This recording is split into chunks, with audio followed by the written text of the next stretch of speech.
Жылу үлесін қосу мақсатындағы тұрғын үй табиғи шикізат өнімдерін залалсыздандыру арқылы жылу өндірілетін өнімге айналдыру.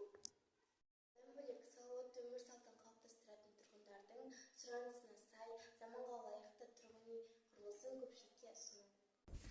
Қазіргі таңда жарықтандыру үшін күн және жел энергиясы қолданылып келеді.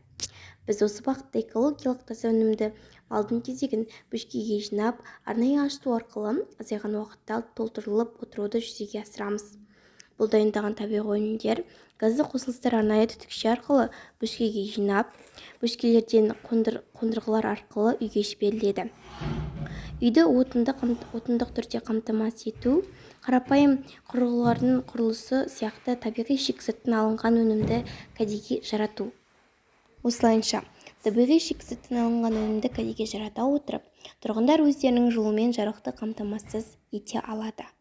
Бұндай тұрғын үй қазіргі экологияның қоршаған ортаның ластануы, адам тұтынатын пайдасыз өнімдердің қалдық болып жиналуы, бұл қалдықтарды кәдеге жаратады.